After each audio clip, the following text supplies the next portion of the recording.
castelo forte é o nosso Deus.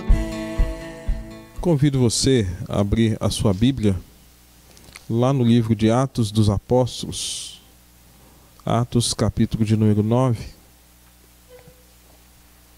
Atos 9. Eu vou ler a passagem do verso 10 ao verso 19. Atos 9, 10 a 19. Então você vai acompanhar conosco aí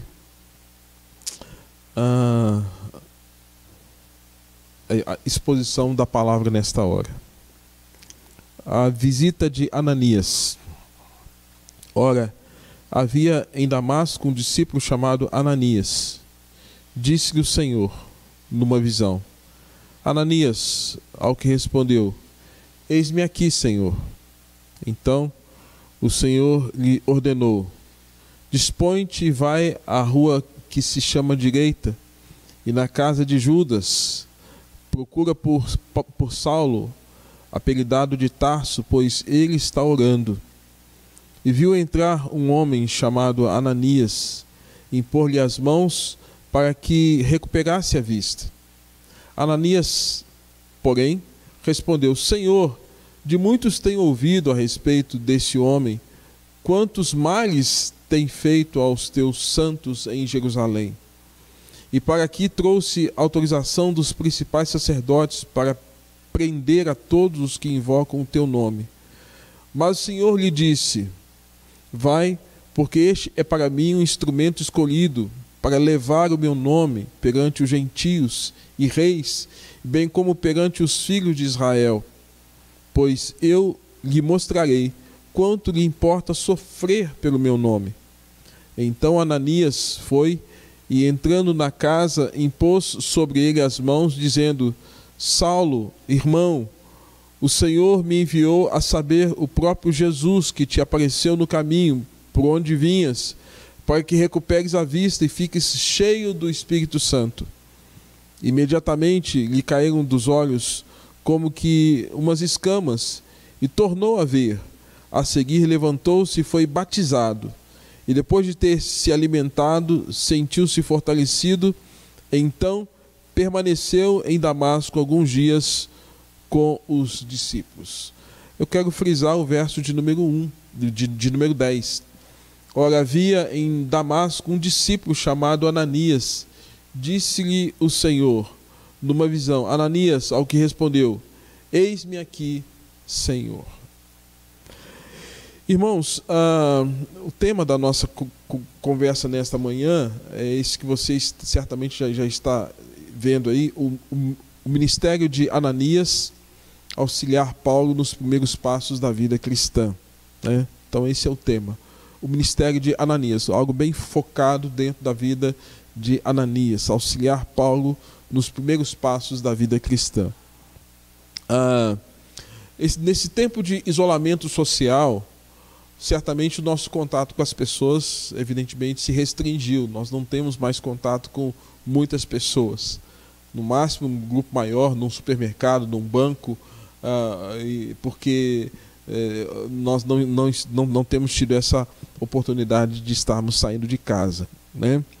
Mas é bem provável que você tenha contato com poucas pessoas, né? E importante você lembrar que quando nós temos crise, a crise ela gera muitas oportunidades. Se a gente ficar olhando só para a crise, a gente não vê, não observa, não observarmos adequadamente, pode ser que a gente fique consumido pela crise. Mas o crente, ele tem, a Bíblia fala que o Senhor nos deu discernimento, nos deu percepção, né, para enxergar a vida, para enxergar as coisas além do natural. E é nesse sentido que nós precisamos entender que nós precisamos aproveitar as oportunidades. Então, o isolamento social também é uma oportunidade. Certamente você está tendo uma oportunidade preciosa de que, quanto tempo, talvez você não tenha ficado mais tempo com seus filhos, mais tempo com a sua esposa, mais tempo na sua casa, dormindo um pouco mais, descansando um pouco mais, fazendo aquelas coisas que geralmente você gostaria de fazer, mas talvez por limitação de tempo não conseguisse realizar. Ou seja, nós temos muitas circunstâncias. Então, é uma oportunidade também para sermos instrumento de Deus para evangelização e bem como para a edificação da vida espiritual das pessoas que estão perto de nós, ou pessoas que Deus coloca na nossa vida repentinamente. E observando o livro de Atos, no capítulo 9, nós podemos identificar a vida de Ananias como alguém que Deus usou, não para falar para uma multidão, mas para falar para uma única pessoa, para ministrar sobre uma única pessoa. E aí eu gostaria de pensar então com os irmãos sobre isso, o ministério de Ananias. O que é um ministério? Ministério é apresentado nas Escrituras como uma das formas de servir ao Senhor através de dons, de talentos dados por Deus. É a prática da vocação, do chamado de Deus para servirmos a Deus e as pessoas, né? E algumas características de ministério são apresentadas nas Escrituras. Por exemplo, o ministério de Elias, profeta lá do Velho Testamento. Esse homem, ele enfrentou, era 1 contra 450 falsos profetas, um ministério de confrontação, de enfrentamento, né? Elias, esse homem. Gideão foi usado por Deus para lutar contra 300, para que através da vida dele, Gideão, Deus pudesse ser exaltado diante dos midianitas. Davi, né, aquele que era menor em estatura, Deus usou profundamente Davi para confrontar aquele gigante Golias com 2,90 metros. Jonas foi num contexto de uma cidade de 120 mil pessoas que não sabiam discernir entre a mão direita e a mão esquerda. Jeremias era um único profeta para confrontar uma nação toda que estava indo contra Deus, e os profetas e os sacerdotes levantados nos dias de Jeremias, todos eles falavam tudo contrário daquilo que Deus queria. Jeremias era o único que estava falando a verdade, confrontando e denunciando o pecado. Estevão, ele era contra a elite cultural religiosa daqueles dias. No entanto, a gente sabe que Estevão foi apedrejado, foi condenado, porque ele era um homem cheio do Espírito Santo, cheio da graça, cheio de fé, cheio de poder, e isso incomodou a vida de muitas pessoas. Então nós temos, às vezes, a figura de contra muitos, enfrentando, confrontando, denunciando pecado, mas aqui nós enxergamos algo diferente no texto que nós podemos destacar. Nem todos os servos do Senhor foram chamados para lidar com multidões. Deus pode chamá-lo para fortalecer e encorajar uma única pessoa. Uma única pessoa. Ah, pastor, mas porque agora a gente está em isolamento social, a gente não consegue mais sair de casa, então eu não consigo compartilhar a fé com mais ninguém. Impossível que não tenha uma pessoa perto de você que precise de uma palavra de edificação ou precise de uma palavra de evangelização. E é exatamente nesse contexto que eu enxergo a vida e o ministério de Ananias. Não foi qualquer pessoa que Deus colocou na vida dele. Não foi qualquer pessoa que Deus colocou na vida de Ananias para que Ananias pudesse exercer esse ministério. Poucos temos de informação sobre Ananias, mas a relevância dele naquele contexto do primeiro século foi tremenda. Quando nós temos a descrição do capítulo 8, capítulo 9 de Atos, da conversão de Saulo, um perseguidor do cristianismo, dos cristãos, daqueles que andavam no caminho, e Deus tem que tratar de Saulo, mudar o pensamento, o coração dele, para que esse Saulo pudesse experimentar essa nova vida. Nós vemos então, após esse fato, Deus colocar não uma multidão na vida de Saulo, mas uma única pessoa. Uma única pessoa. Uma única pessoa para abençoar, para ajudar, para auxiliar nesses primeiros passos. E é exatamente nesse sentido que eu gostaria que você pudesse estar aproveitando esse tempo de crise. Nós não sabemos quanto tempo ainda ficaremos em restrição, em isolamento. Se mais um mês, 2 meses, não sabemos quanto tempo. Mas o fato é que você precisa aproveitar a oportunidade que você tem para levar a palavra do Senhor, ou para evangelização, ou para edificação de vidas que estão perto de você.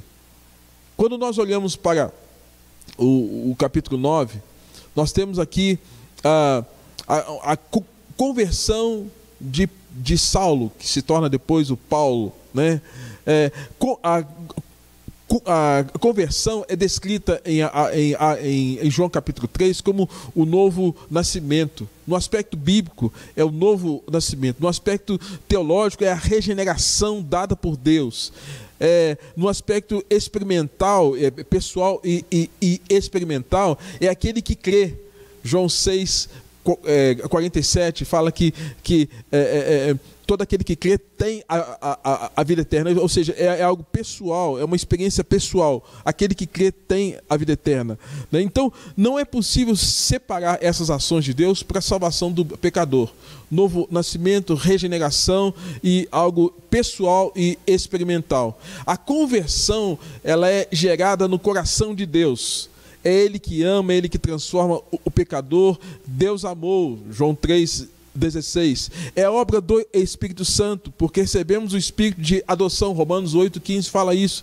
Porque não recebemos Espírito de covardia, mas de poder e de moderação. E Romanos 8,15 vai dizer que essa transformação é uma obra do Espírito Santo que nos permite ser transformados, e agora nós temos o Espírito de Deus sobre a nossa vida, e ela é testificada pelo Espírito Santo, ela é atestada pelo próprio Espírito. Então, salvação tem a ver com isso, com o fato de que Deus, mediante a ação da sua graça, seu poder e a sua misericórdia, muda o nosso coração, muda o nosso pensamento, muda o nosso entendimento, e aí há uma testificação do Espírito Santo de Deus que nós somos filhos de Deus.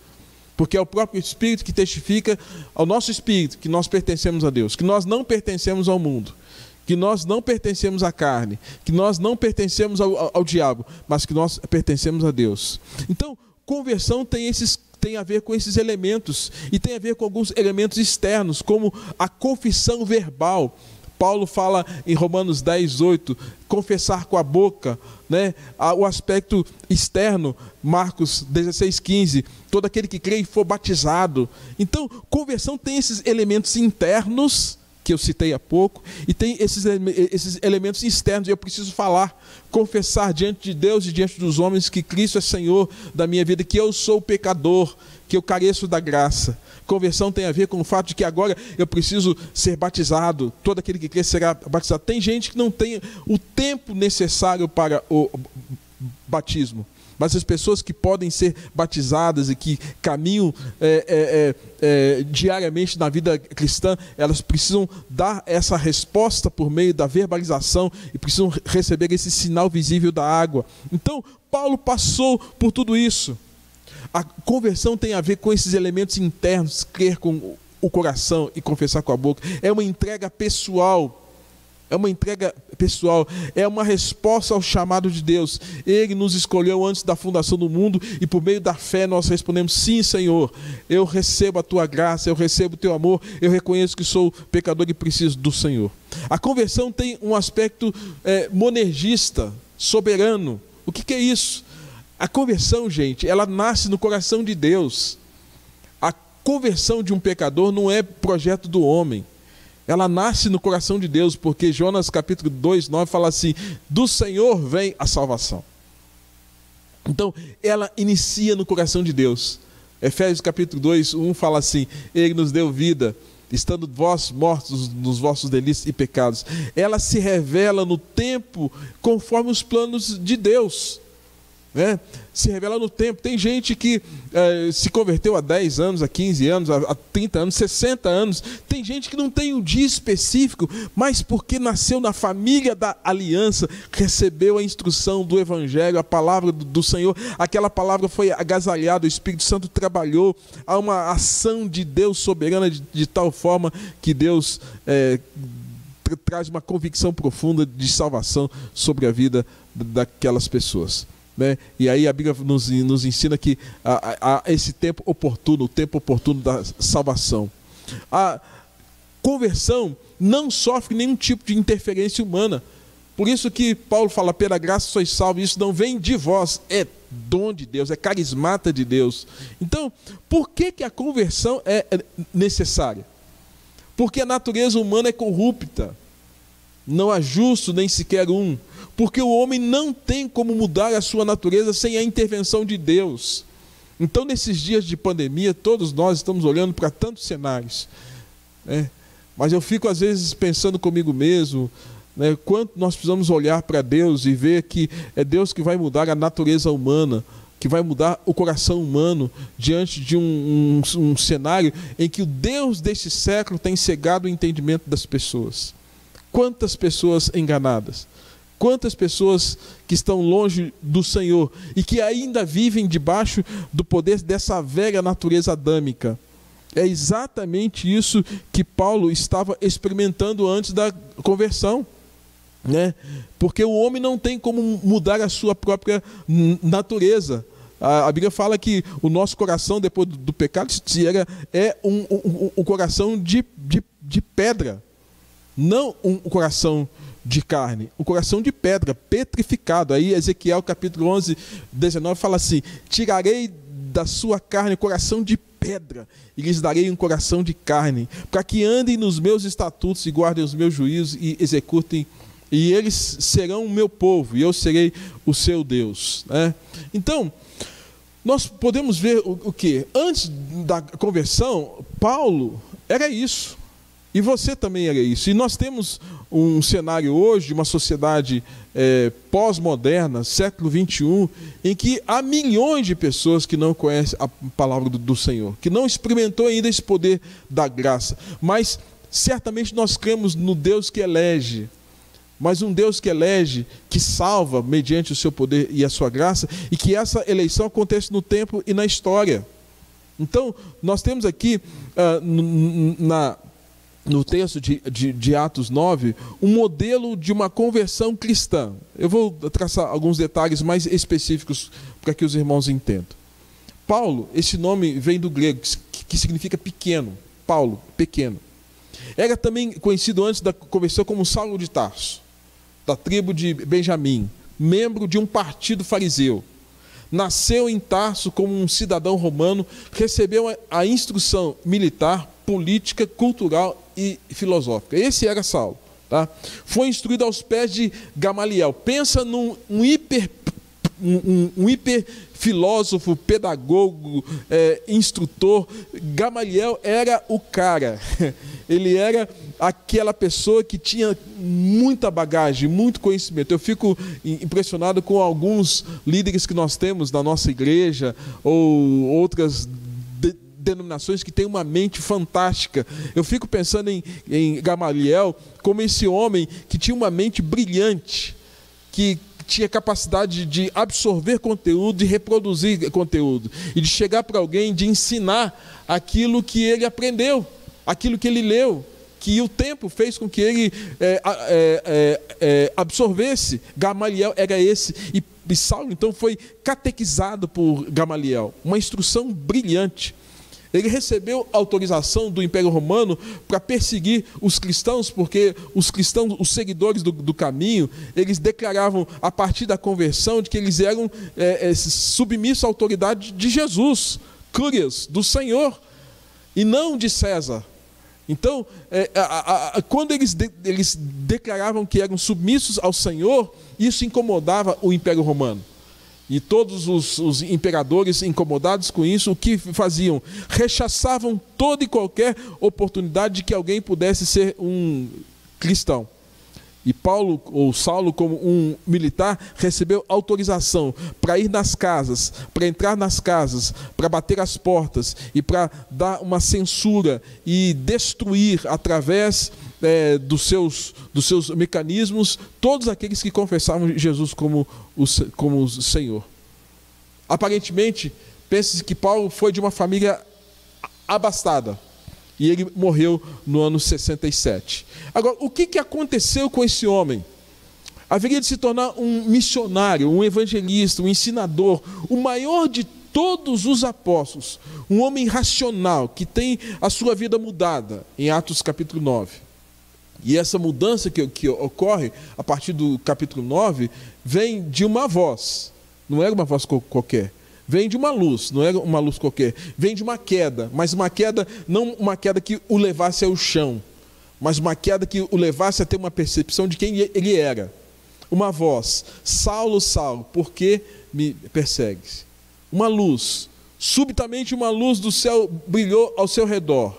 Uma queda que fez com que, nós não sabemos se ele caiu do cavalo ou se ele estava andando e caiu ao chão. O fato é que ele teve uma queda, e essa queda fez com que ele pusesse a boca no pó. A metáfora da queda é mostrar o quê? Você não é nada. Você não é nada, você é falho, você é pecador, você é miserável. Coloque a sua boca no pó. A queda é para abater o orgulho, a queda é para abater a vaidade, a soberba. A queda é exatamente por conta disso. Às vezes Deus nos expõe a nível de queda para abater a nossa soberba. Deus faz isso, e Deus fez isso com Saulo. E aí o próprio Senhor fala com Saulo: dura coisa é você ficar recalcitrando contra os aguilhões de Deus. Dura coisa é você ficar lutando contra a vontade do Senhor. Porque à medida que Saulo perseguia cristãos, ele era um opositor ao plano de Deus, ao plano salvífico, de alcançar vidas, de alcançar pessoas. À medida que ele era contra, que ele estava assim: eu vou matar cristão, eu vou cercear a liberdade dos cristãos, eles estavam lutando contra a vontade de Deus. E Atos capítulo 26, 14, ele fala: dura coisa é recalcitrar, é você ficar brigando, lutando. Dura coisa é recalcitrar contra os aguilhões. Aguilhões é um instrumento pontiagudo, é como se fosse uma ponta. Lembra daquela pontinha que tem o escorpião? É exatamente isso. Então, você está lutando, é como se Deus estivesse dizendo: eu estou dando umas espetadas em você para você mudar de pensamento, mudar de vida. Eu estou cutucando você para você mudar seu pensamento, para você entender o chamamento de Deus para a sua vida, e você está lutando contra isso. É fato que muitas pessoas podem estar lutando contra os aguilhões de Deus. Muitas pessoas lutando contra a vontade do Senhor. E esse cenário que nós estamos vivendo de pandemia, irmãos, para mim é um grande aguilhão de Deus contra a humanidade. Porque Deus está espetando todos nós, encurralando todos nós da parede: ou vocês me buscam, ou vocês não me buscam, ou a coisa vai piorar, ou o caldo vai entornar para o lado de vocês. Por quê? É uma oportunidade de arrependimento. Toda vez que a gente passa por dor e sofrimento, é uma oportunidade para mudar nossa cabeça, para mudar seu coração. Um homem que enfrenta uma crise pessoal é esse Paulo, e é radicalmente transformado. O encontro de Paulo com Cristo foi uma intervenção da graça soberana. O estado de mente de Paulo, verso 9, está dominado pela aversão a Cristo. E Paulo exterminava a igreja, diz o verso 9, conforme aqui o texto. Paulo exterminava a igreja, a palavra era usada para referir-se a um ataque de um leão buscando a presa. Então, eu não sei se você já teve a oportunidade. Eu já tive lá na África. Quando eu fui à África, eu fui num parque chamado Leon Park. Só tinha leão, monte deles, pequenos e grandes. E eles soltavam pedaços ali de animais, e quando soltavam aqueles pedaços de animais, porque era um parque assegurado por pessoas que cuidavam daqueles bichos, eles vinham com toda a força em cima daquela carne, daquela presa. Então Paulo, ele ia com toda a força, com toda a agressividade, violência contra a igreja. E diz que ele respirava ameaças. É uma expressão no grego que significa, referindo-se a um animal feroz que busca a sua presa. E por essas expressões nós podemos ver Paulo obcecado como um animal irracional, indomável, numa terrível crise mental.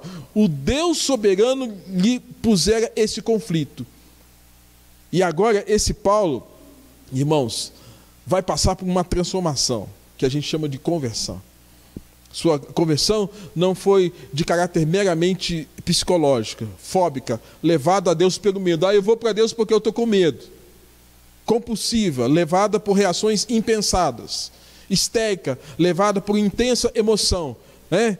Ou racionalista, levada por mera construção racional, ou para ocultar os seus conflitos emocionais e traumas ou vivências reprimidas. A conversão de Paulo foi gerada por obra do Espírito Santo, justificando aquele pecador mediante a fé, e ele aprendeu e depois ensinou a igreja: justificados, pois, mediante a fé, tenhamos paz com Deus. Isso foi conversão. Conversão. O que o próprio Paulo disse depois da conversão em outros momentos? Ele fala: fui conquistado por Cristo, Filipenses 3,12. Segundo Coríntios 4,6 fala assim: Paulo reconhece que foi iluminado para o conhecimento da glória de Deus. Então, foi obra de Deus, obra da graça. E conforme o que ele mesmo diz em 1 Timóteo capítulo 1, 14, ele fala: fui transformado, fui transbordado da graça do Senhor, fé e amor que há em Cristo.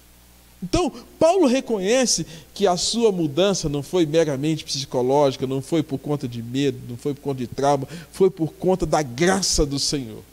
E é esse irmão, Saulo, que chama Paulo, passa a ser chamado de Paulo, escreveu 14 cartas pastorais e doutrinárias. É esse que foi um dos maiores missionários. É esse que foi o maior plantador de igrejas. Esse que foi o grande evangelista. Esse que foi um ensinador e mestre por excelência. Esse que foi o maior dos apóstolos. É esse que Deus coloca na frente, nada mais, nada menos que Ananias. Deus colocou esse homem na frente de Ananias. Nosso tema aqui: Ananias. Instrumento de Deus, foi usado por Deus para ajudar o apóstolo Paulo nos primeiros momentos da sua vida cristã. Pensa, irmão, se Ananias falasse: olha, eu ajudar esse homem, eu ajudar esse cara aqui, que só me traz problema, só trouxe problema para a igreja, só trouxe problema para o cristianismo, eu. E Ananias teve até assim uma certa reserva quando a palavra de Deus fala assim que o Senhor deu aquela experiência para Ananias. Ele fala: Senhor, eis-me aqui.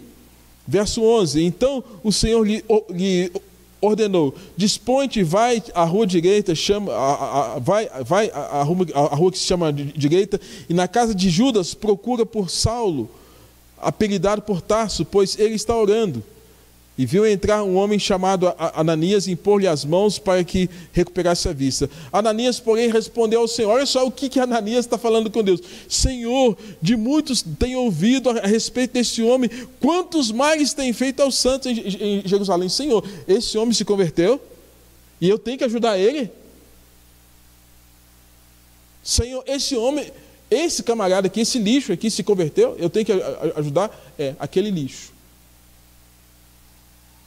Ananias tem a mesma postura que nós. Quando muitas vezes nós achamos que Deus não muda a vida das pessoas. Deus continua mudando a vida das pessoas. O dia que eu deixar de crer nisso, eu vou deixar de ser pastor.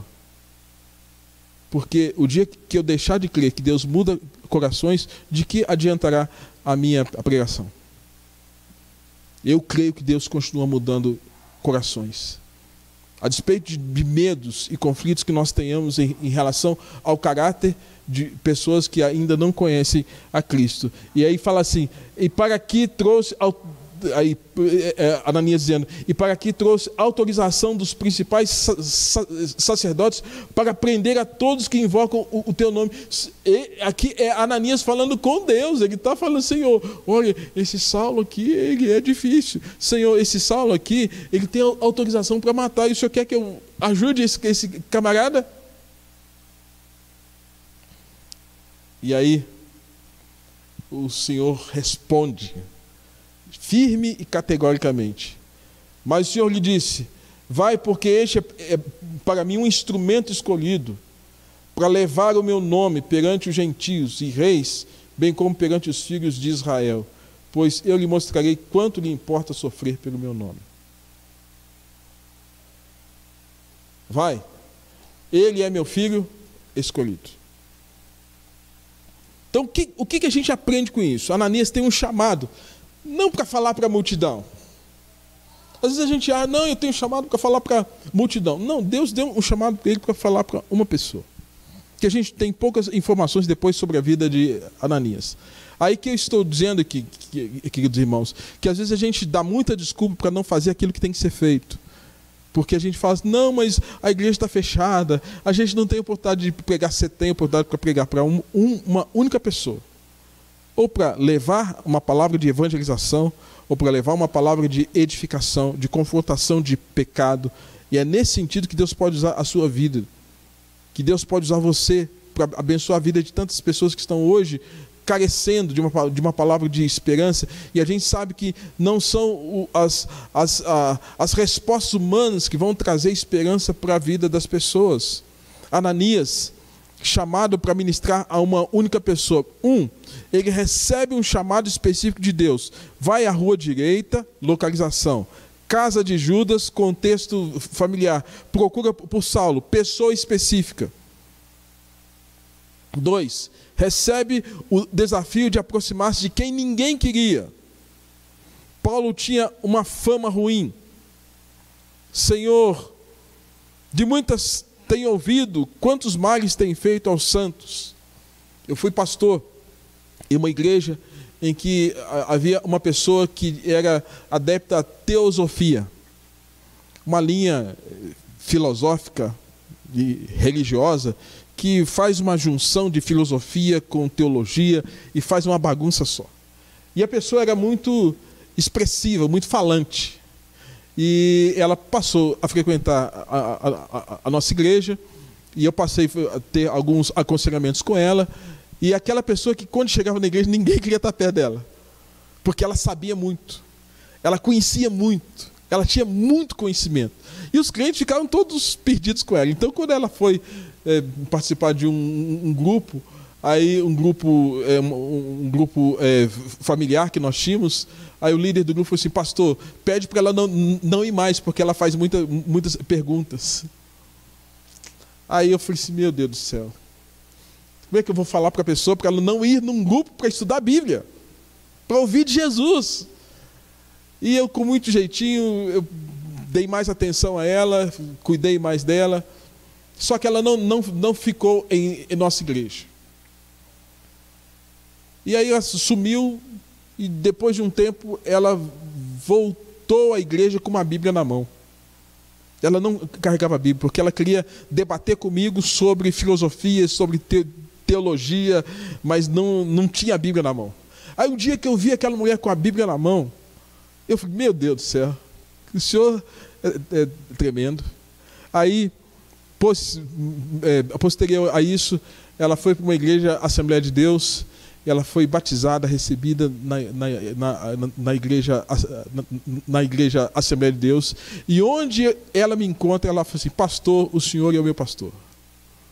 O senhor é o meu pastor. O nome dela é Tânia. Tânia era uma dessas, que ninguém queria estar perto. Saulo era um desses que ninguém queria estar perto. E há tantos Saulos por aí, há tantas vidas por aí, que ninguém quer estar perto, porque a gente julga sobre elas e pensando que elas não têm mais jeito. Queridos, Deus às vezes pode estar colocando pessoas difíceis do nosso lado, para a gente testemunhar da nossa fé.